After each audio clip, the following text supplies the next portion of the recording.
Konnichiwa! Ngayong araw na ito, ay ipapakita ko sa inyo ang isa sa pinakamagandang pasyalan dito sa Japan, ang Universal Studio Japan. Gabi na nga nang bumiyahe kami papuntang Osaka. Galing pa nga kaming trabaho nito, kaya medyo hagad pa nga yung mga mukha namin, kahit hagad naman talaga. Pero sobrang excited namin dyan. Ikaw ba naman sa 5 years mo dito? Ay, ngayon ka lang makakaalis at makakapagbakasyon na matagal. Puro na lang tayo trabaho ng trabaho at nauubusan na tayo ng time sa sarili natin.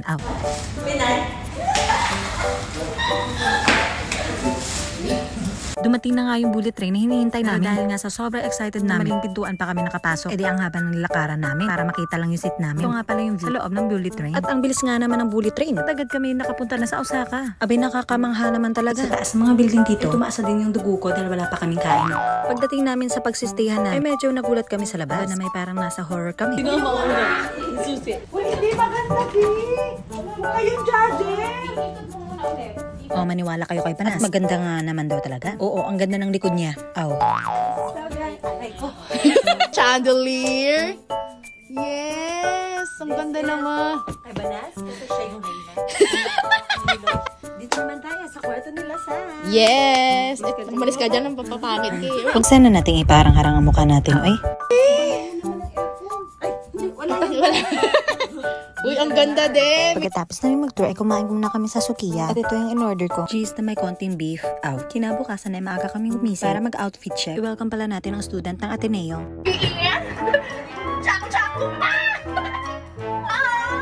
Ito naman yung teacher niya. Out.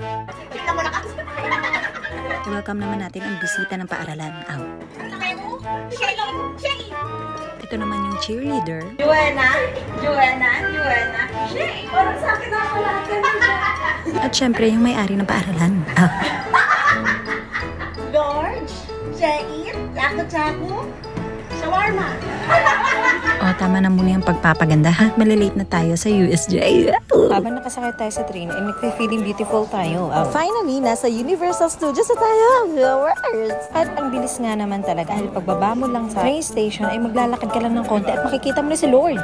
Sorry. Nasa labas pa lang tayo, ha? At pagkakita mo kay Super Mario, ay hindi pa rin yan. Papasok ka lang ng konti at makikita mo na ang mundo ng Universal Studio. Ay, palabas pa lang ay nakikita ko na hindi naman masyadong nakakatakot na roller coaster. Pagkapasok namin, ay isang saya naman yung mga nyawards. Tuwang-tuwa pa niyan, pero mamaya, tignan nyo lang. Namigay din pala ng friendship bracelet si Sahil. Nagpapastika lang naman kami. Medyo nakakapagtaka lang dahil sa sobrang ganda dito sa USJ, ay konti lang naman yung tao. Nakita din pala namin si Shrek dito. Ay, hindi ito ha. Yun o, pasayaw-sayaw pa ng budos. So, kasama niya si Pussycat Dolls. Ito naman si Pussycat Dolls.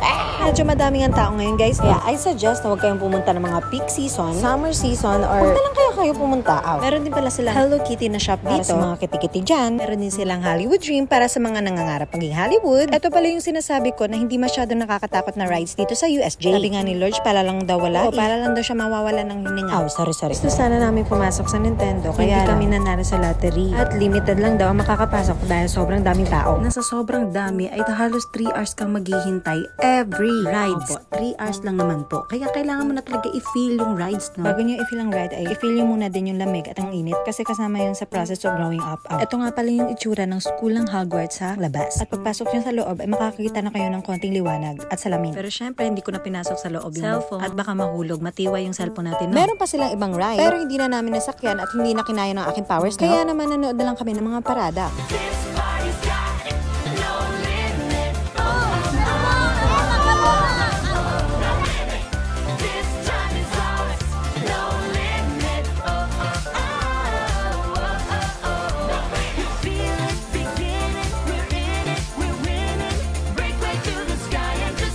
No limit nga naman ang kaligayahan at no limit din ang lakaran. Dito lang yan sa Universal Studio Japan. Thank you for watching. Bye!